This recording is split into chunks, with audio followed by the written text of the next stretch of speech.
to our second in the Art of Architecture lecture series. We actually have 9 lectures this season, which is more than double what we normally have. But we're excited, I think, to be back to real life, and thankful for you all for coming out here.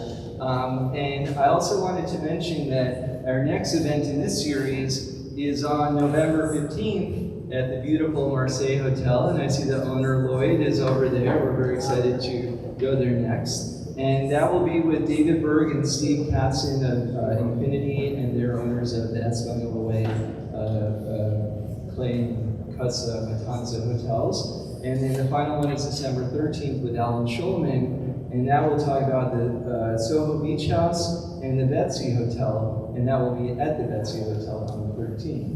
So we couldn't have done any of this without our esteemed programs leader, Nancy. And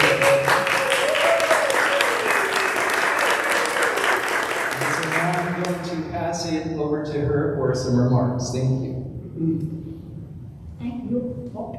Thank you so much for coming. I was sitting in a place where I couldn't see him. Everybody was so quiet. So thank you all for coming and making this very successful. Purpose of why we're doing this, there is a reason behind it. It's because of the loss of what we know as historic buildings in the city. And we have to find a way that we're going to keep them going. So I thought, I started to think about, I think about this stuff all the time, so it wasn't that hard, but I started to think about how we can do something to show what historic preservation is all about. Because the things that are happening in the city, we're seeing high rises, we're seeing demolition of wonderful architecture, and we're seeing those inevitable tall towers that don't move very well. So the purpose is to bring architects to share their projects, to show that they've been able to do projects for everybody to see, and Daniel just introduced them. You will hear from 2 of them today. They should come back again. That's not November 15th. The beautiful restoration of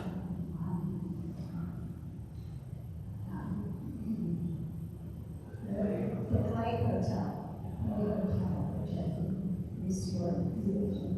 So you begin to see that there are people who are very interested in putting together architectural wonders that belong in the city. Towers don't belong here. And certainly demolition should be more important.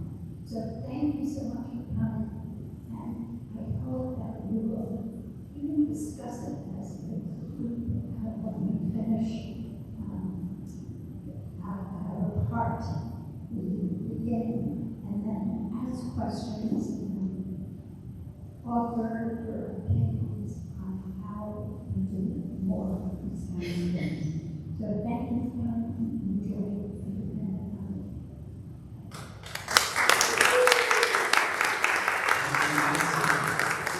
And now, without further ado, we're so excited to welcome John Stewart. That Miami Urban Studios, and also he was a member of the Historic Preservation Board up in for many years.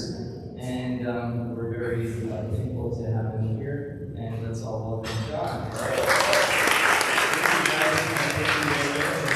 really an honor to be here, and it's so special to be in this amazing space. I mean, I was looking at some newspaper articles about when this place opened and the things that they did here. It was just absolutely shocking and amazing how it can come back.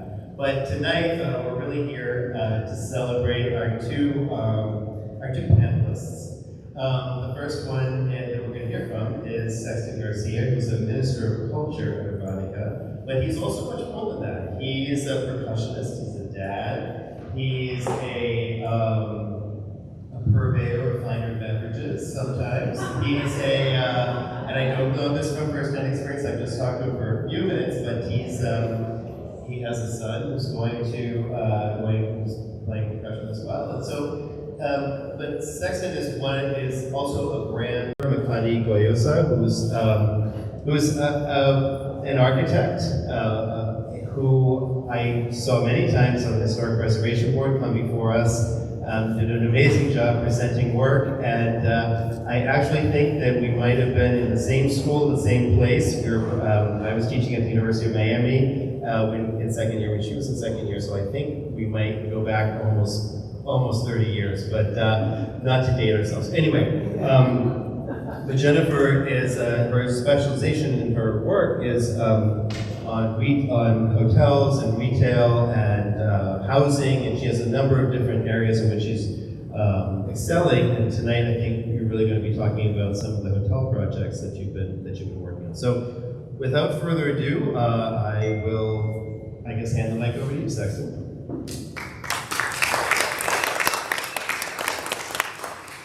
Good evening, everyone. Thanks for being here, and thanks for everything you guys do for the community. So this is a beautiful space. I'm not sure exactly. Oh, so the reason that I'm here is not important. What is important is Urbanica and what we did with this project. This was a building that started in. Actually, I want to talk about the two gentlemen that own Urbanica. They're young. They're brilliant. They've done so much in so little time. They were college friends. They met in college, and coincidentally, respectively, their families were architects and builders. And so they joined forces, and they started a small hotel in Buenos Aires. It went really well, and they expanded, and then they set their sights on the United States. Their thing is to be American. That's kind of what they really want. So they found this property, which was built in 1924, CO'd in 1925, and it became Hotel Meridian in 1929. So we got it. I was there from inception, from dirt floors and reinforced walls. Alan Schulman helped. We put 3 properties together, and he did a beautiful job of it. 73 rooms. We gutted it out, and we kept the aesthetic, obviously, for the historic board, but we wanted it to be the same luster. We named it Meridian to honor the fact that it was Hotel Meridian back in 1929. This is the property. It's on 5th and Euclid. This was how it originally was. So we tried to keep as it went through a lot of changes throughout the years. And after the hotel, I believe that it was a hospital for wounded soldiers from World War II. Then it became a psychiatric hospital. Then a halfway house, and then eventually it became a den of. Oof. It was rough. It was rough. I remember. I'm born and raised down here, so I've seen the transformation. We joined 2 properties together, 3 properties. The back one, this one, which was an original 5 quintuplex, if you will, a small building. We kept the original front walls and then tied the 3 together. This is what right now is a little bar that we have called Mini Bar, and this is all that was left of the original property. This is where we are now. This where I said Mini Bar was. This is the building, and how the 3 properties came together. This is Mini Bar. This is Mini Bar. It's kind of our claim to fame. It's a local watering hole, fun place. Everyone's invited. Good libations. This is our front desk, our lobby. Our pool cabana. our cafe in the lobby. Oh, these are the owners. These two young guys have done a lot. We're working on, we have a few hotels on the pipeline right now. One on 67th, we have the last sliver of oceanfront property on the beach, 67th and Collins. And yeah, they've done a lot. We have 5 hotels so far, and gonna have about another 3 within the next 2 years. These are our 3 properties. We have the Meridian, we have the Euclid, which we have a beautiful restaurant on the ground floor, and we just inaugurated the 5th hotel, which is on 5th and Meridian, and the nun of architecture. I'm kidding, it's because I'm a minister. Guys, thank you so much.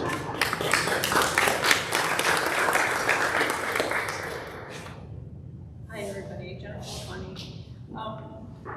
I came here, since I'm following Sexton, I thought it would be appropriate to talk about the 5th hotel, even though it's not a historic building. It was built right next to historic structures, and this is the 3rd hotel from Urbanica, so we're going to segue into that one. Why I'm talking about this one is because this is a historic photo. This is Tap Tap that you see in the bottom left. And it would be originally, and this is the proposed rendering of the facade. So what was really important to us was to make sure that even though we're building a brand new building, and we didn't demolish any buildings to build this one, we wanted to make sure that the building was within the historic fabric of the neighborhood. So 5th Street is a commercial district. We made sure that Tap Tap is at the 0 lot line, and so is that, I think they call it the Aviator Hotel, that's just to the east of it. So what we did was take a 2-story, 1.5-story front piece of the building and make sure that that's what lined 5th Street, and then we set our tower back about 25 feet. So when you're driving along 5th Street, the building, and we made our building shorter in the front than the other 2, just to give significance to the historic building. McConney-Gayoso, who's an architect who I saw many times on the Historic Preservation Board come before us, did an amazing job presenting work, and I actually think that we might have been in the same school, the same place. I was teaching at the University of Miami in 2nd year, when she was in 2nd year, so I think we might go back almost 30 years, but not to date ourselves. Anyway, but Jennifer is, her specialization in her work is on hotels and retail and housing, and she has a number of different areas in which she's excelling. And tonight, I think you're really going to be talking about some of the hotel projects that you've been working on. So, without further ado, I will, I guess, hand the mic over to you, Sexton.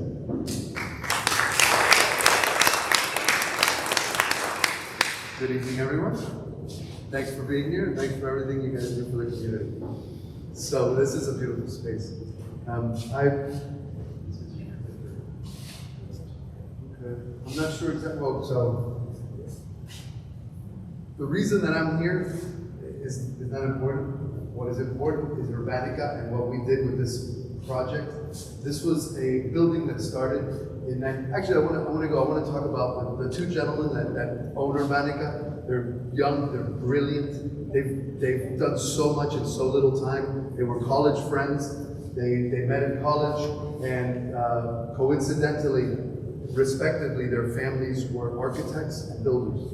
And so they joined forces and they started a small hotel in Buenos Aires that went really well, and they expanded, and then they set their sights on the United States. Their thing is to be American. That's kind of what they really want. So they found this property, which was built in 1924, CO'd in 1925, and it became Hotel Meridian in 1929. So we got it. I was there from inception, from dirt floors and reinforced walls. Alan Schulman helped. We put 3 properties together. He did a beautiful job of it, 73 rooms. We gutted it out, and we kept the aesthetic, obviously, for the historic board, but we wanted it to be the same luster. We named it Meridian to honor the fact that it was Hotel Meridian back in 1929. The property is on 5th and Euclid. This was how it originally was. So we tried to keep as it went through a lot of changes throughout the years. And after the hotel, I believe that it was a hospital for wounded soldiers from World War II. Then it became a psychiatric hospital.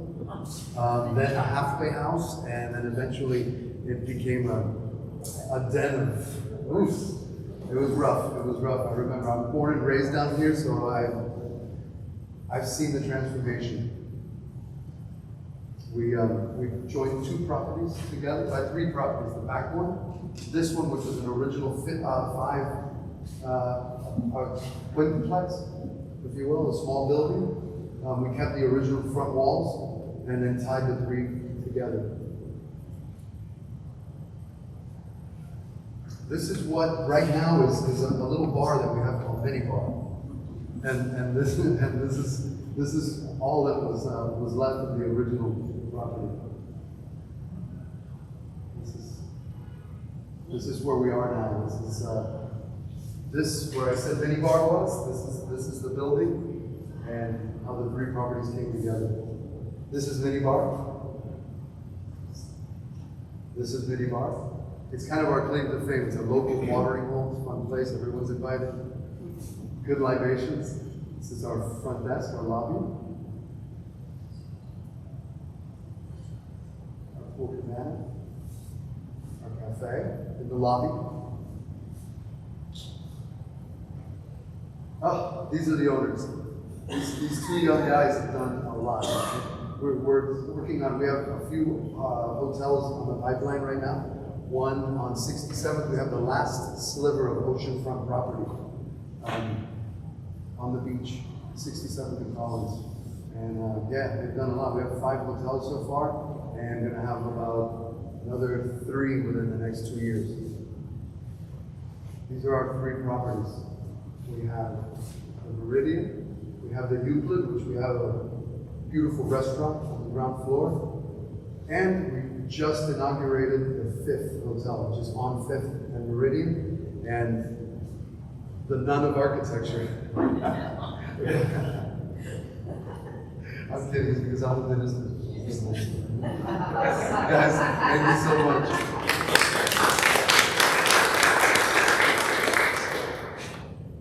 Hi everybody, Jennifer McConney.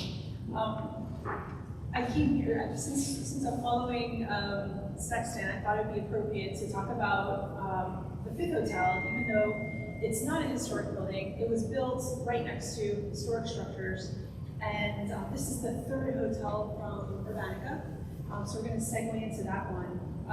Why I'm talking about this one is because this is a historic photo. This is Tap Tap that you see in the bottom left.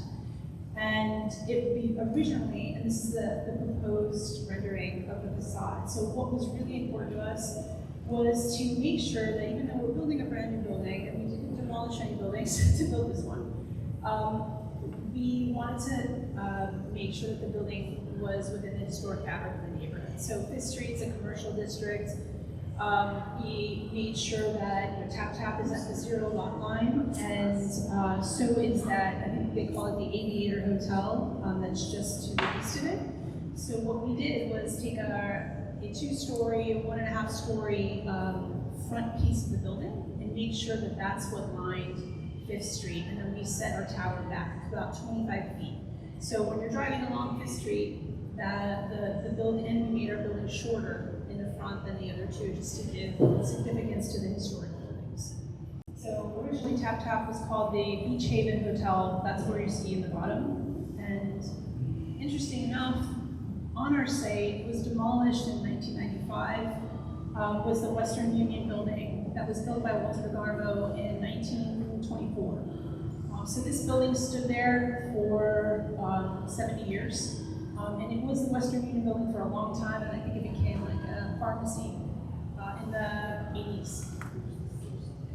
It was the first Western Union, and actually everything from this location went straight to Buenos Aires in Argentina, coincidentally, the owners are Argentinian. So that this is what was standing originally there in the spot. And then from 1995 to 2017, it was vacant. And this is a picture from 1964, so you can see the beach haven to the left and the Western Union on the corner. And the building in the back is still there today. So these are some historic photos. And again, so what we did, and you can see in that kind of center photo, is we really just try to line up the buildings and make sure that Fifth Street stays historically linear and the frontage stays the same. And these are some images of that. And because the building is facing south, we've created some breezeway screens. And also on the north side, we did something very similar, but mostly for privacy from the neighbors to the north. Excuse me, which quarter is this? Fifth and what? Fifth and Meridian. Yeah.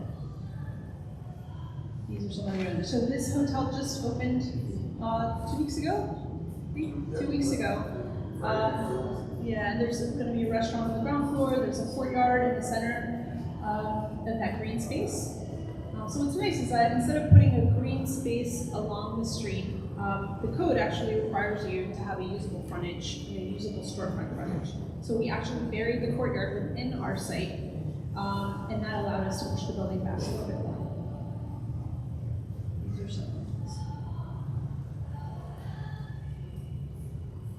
And then this is a very special project to me. We won 2 awards last year for an AIA for historic preservation, and also from Deed Heritage Trust on this project.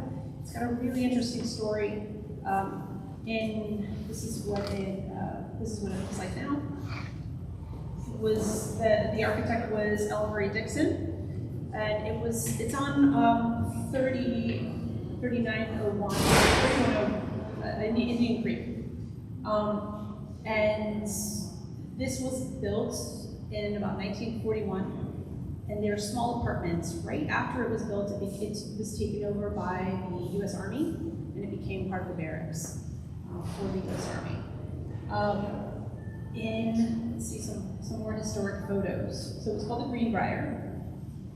These are some historic photos. The pylon signs along 31st. This is an image of the interior of the lobby. So it's understated. It's just comfortable. You'll see what was done after that. So this is a picture from 2017. In 1995, it became a condominium. And what happened was, which happens to a lot of these condominiums, is after 20 years, it kind of became in disrepair. So you can see it needed a lot of work. In 1995, what they did is they took the historic lobby and made 2 residential units out of it. So there were actually people living in the lobby. It was a nice condo, but it needed a lot of work. So our developers came in, our clients, and they bought out all 71 condominiums over a year or 2. Yeah, I'm sure if you talk to them, it was a very difficult process. 2 people actually didn't want to sell. They were even Airbnb-ing their units while construction started. So, but they soon left. And it became, there's a lot of stories in Miami Beach. So these are some photos, 2017. You can see there's no landscaping. I mean, this is actually right before all the construction started too on Indian Creek. And so while this was being developed, it was really important to keep that historic character. And we really pride ourselves on that. You don't want to go into a historic building and then try to glam it up and make it, try to be, sleek. You really want it to be comfortable and cozy, because that's what these really were built for. Nobody was putting ostentatious design elements inside and outside the building. They were very kind of understated, and it was Miami Beach. The local materials kind of thing. So these were the original, this was the original rendering, kind of like an old postcard. These are some images you can see on the kind of the colored bottom left. That's the lobby. And then we were lucky enough to have a pool too on that side. These are some pictures during construction. We uncovered the historic terrazzo. We didn't think it was going to be there, but we found it and kept it and restored it. And we also found the checkerboard tile that was on the roof, and that's what they used on our upper floor, and that's what they used to cover the terrace with on the ground floor because there was no terrazzo left there. Also, what we were very lucky to have is the historic coral stone that had the pigment of the pink in there. So that pink became what carried the whole project through. So we had the pink, we had to live with the pink, and so we made the best of it. And that showed up on the terrazzo that was there. And then also, we took some of the green elements that were also in the lobby and used that to paint the walls. So here's some photos of today, and then some photos of the lobby. Again, it's almost like going to your cool grandmother's house in Miami Beach. We didn't design the lobby, but the Pally House did. And what's great about Pally House is, I don't know if you've heard of them, but Pally House they're a company, they own about 9 hotels now, mostly on the west coast of the United States. They come into historic buildings, renovate them, and then kind of create a neighborhood place to hang out. So they really don't want to turn this into something that's 2023. They really want it to feel like it was original and authentic and interacting with the neighborhood. So the lobby became a cool place to get a drink, with a round communal bar. And then they also have an amazing backyard. I mean, not many hotels get this that are not on the ocean. So what we did was we worked with some local landscape architects, and even Big Raymond Jungles was a part of this originally, and created these amazing spaces, working with the existing pool that we had, which was, that pool I'm sure was 1995, kidney shaped, but it really worked. And then these are the rooms. This is the best room in the house. I wish I could show you the view, but it looks straight down Indian Creek.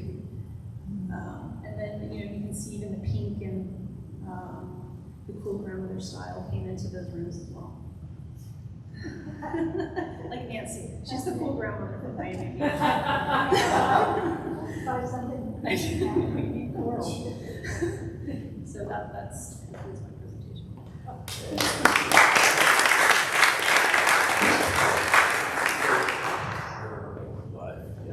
Oh, we're gonna have to do a little dance, all right?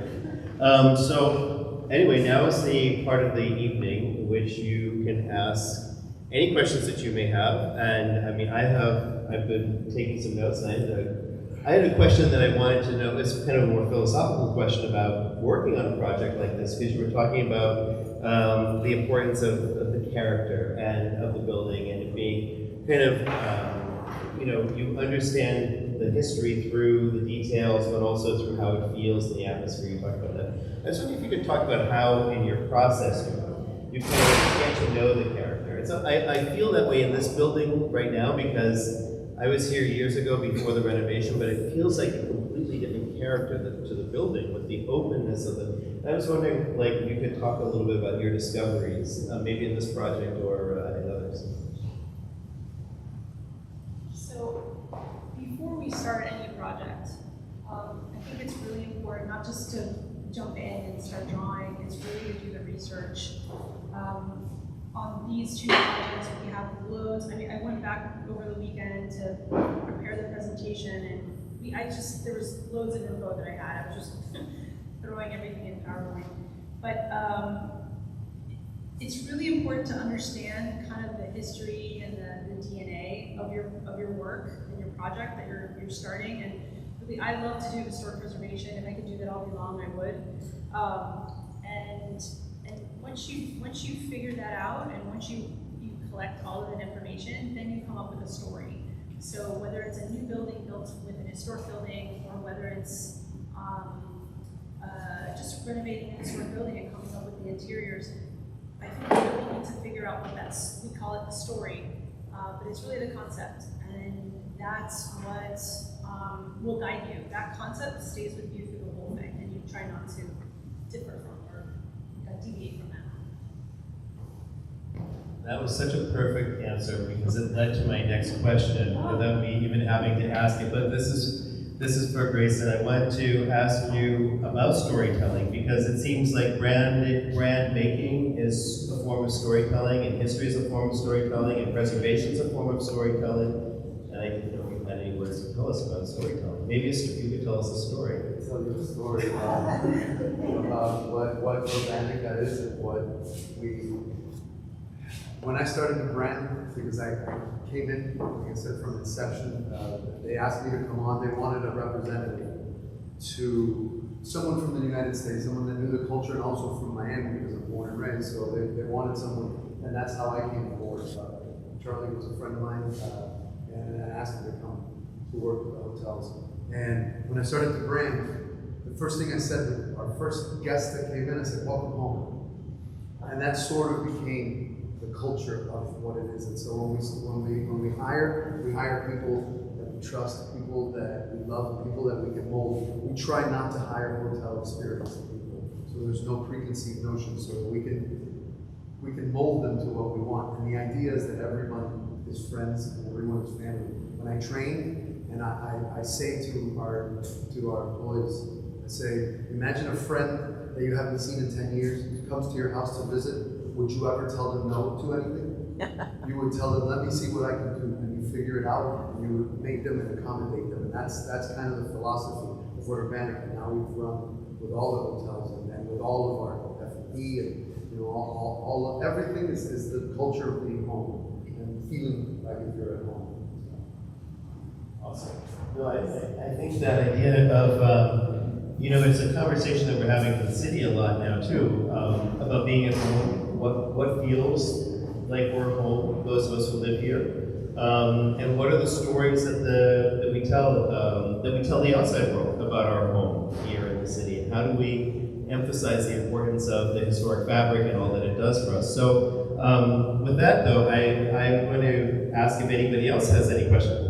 I knew it. This is a great crowd. There is, yes, okay. George, then Jackson, I was going to ask you, how do you market in the marketplace your properties? Do you have one central, like the Hilton, does Hilton, and then they send them to, how do you differentiate the different properties? How do you promote them? Is it just Argentina, or is it more than that? No. Did you hear that in the back? No, it was how do you market your brand in various markets? So maybe you should use the mic so people in the back. We use just all the regular Expedia. We use the regular avenues, website, but mostly it's been word of mouth. We had really good guests, and our guests are superb. And one relates to the other because they feel at home. You have to go stay there. So I get so many people that are like, hey, somebody told me that I needed to come see you.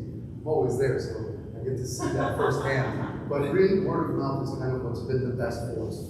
And it's working. And we've been able to maintain the same demographic and the same clientele throughout 5 years. So. Thank you. And Don? I've got an obstacle here. I'm going to try to use the park card just a little bit. I'll leave it right back to work. A couple of years ago, I saw a presentation by a developer doing a hotel on Washington Avenue, and they emphasized smaller rooms and larger social spaces. And I just wondered, I know you're somewhat limited as you restore existing buildings, but you do additions to them. What current trends are new in hotel design to accommodate the current consumer tastes, and how are you able to deal with them in these historic properties? What are the new things you look at?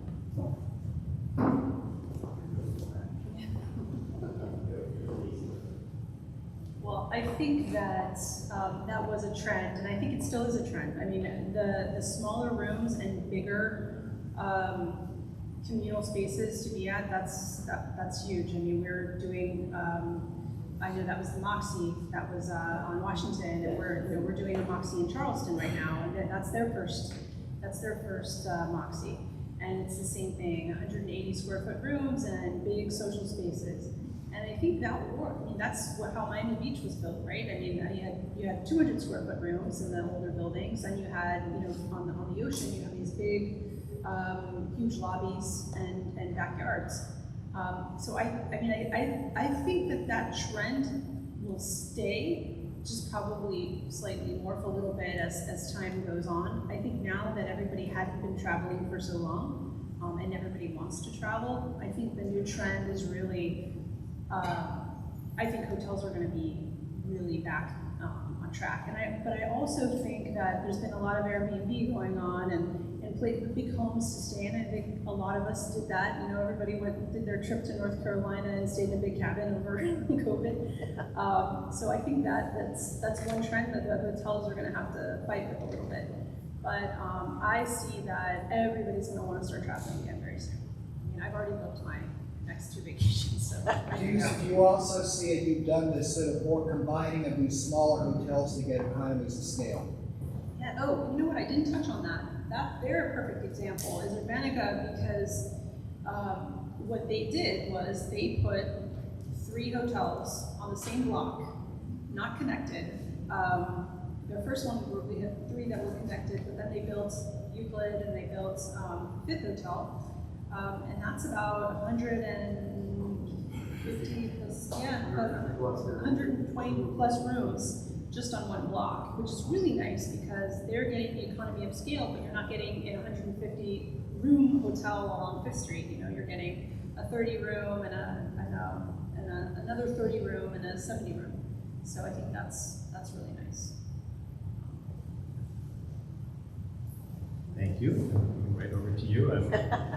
I think I'll go this way. You don't have to, I've got a loud voice. But Jennifer, I want to introduce myself to you. I am the person who did the walls in the lobby of Poly House. My name is Sarah, and my business is called Painting Chicks. But not only that, now I'm doing Espanola Way, and I'm doing all the lobbies, and what you were talking about hooking up hotels together, that's what they've done on Espanola Way, with the Clay now being Esme, and also Matanza down the street, and maybe even across the street, who knows? And they've got all of those second floor and third floor spaces that are now all part of the hotel.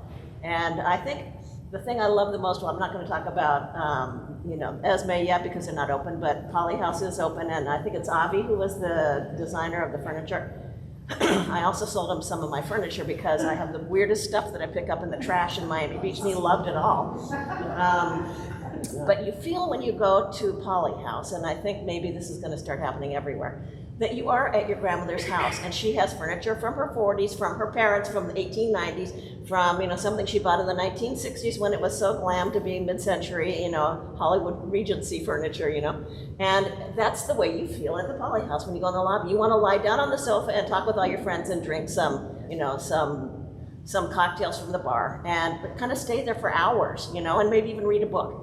That's the feeling you get, is that it's kind of like the neighborhood hangout, and it's like a living room. So I think that is the boutique hotels of the future, is a gathering, place for travelers from all over the place, with not tiny budgets, I have to say. You're not going to wind up with people with backpacks so much, but you're going to wind up with people that are kind of middle class who really love to travel, and it's going to be wonderful. And I'm really looking forward to what's going on in Espanola Way, quite honestly. I saw you I took a tour 2 weeks ago at Esme, and you were there green. Yeah, doing the bottoms. All right, thank you. Thank you very much.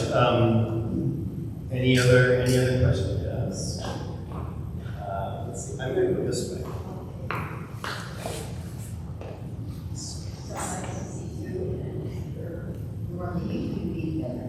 You're such good years. Teacher. I wanted to ask Jennifer, because you are doing the Bancroft across the town, right? And that is very exciting. That's a live, work, play concept. And And the Bancroft is an historic hotel. The two other hotels that were there were burned down by an arsonist years ago. And became a billboard, and in 1500, she thought of this concept of Bancroft, the whole billboard space. Talk about that, can you? Talk about that when you're doing your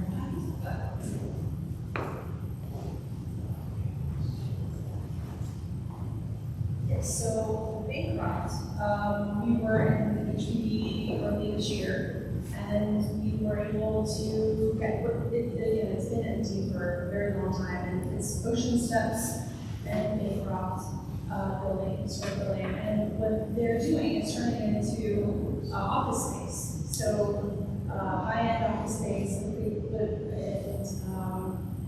so it's going to have the same type of amenities of a hotel.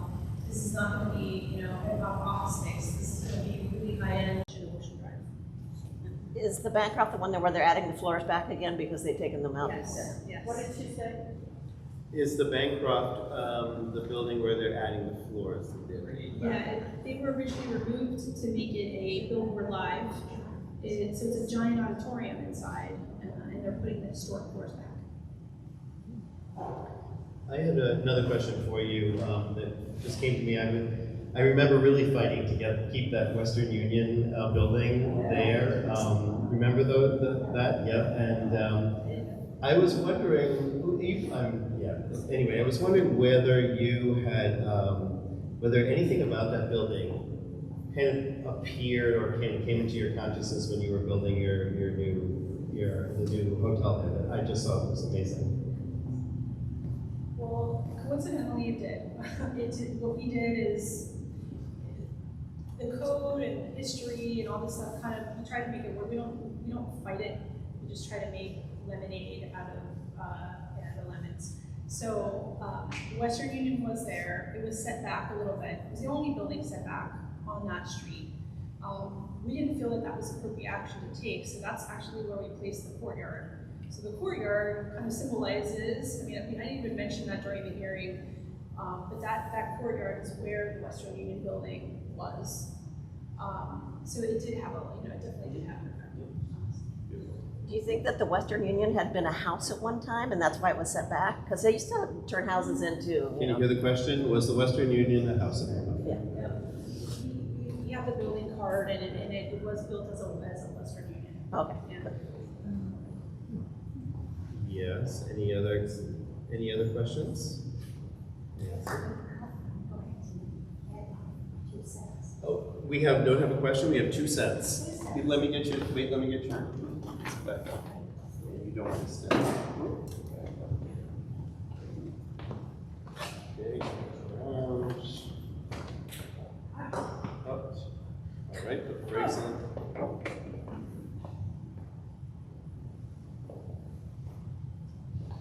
I learned as much as I hope you will learn.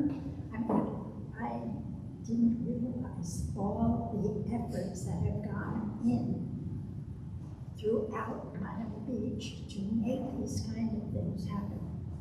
So there is hope for the future that we will have real historic preservation in this community. And I also want to thank all of you for coming, and I certainly thank John. I don't go any place without John when it comes I'm good with that. Yes, he and I were on the HP when he left us, and I'm trying to convince him to come back, but one of these days. So I have enjoyed this more than I really thought I would, because I realize that there are people who really think through the things that we are trying to express. No more towers. The towers don't fit here. They need towers over in Miami. That's where they should go. They don't belong in this little historic place. So the more people who get it, the more it will happen. I hope you'll come back to our next one on the 15th of November. It's not here, where is it? Marseille Hotel. Oh, in Marseille. Hotel. thank you for coming, Lloyd owns in Marseille, and he was delighted when I called him and asked him if he wanted to come and do this, and I really appreciate that. Thank you. And thank you all for coming. No more questions, just go home with a thought that we've done something good for the community tonight. And we'll see you again next month.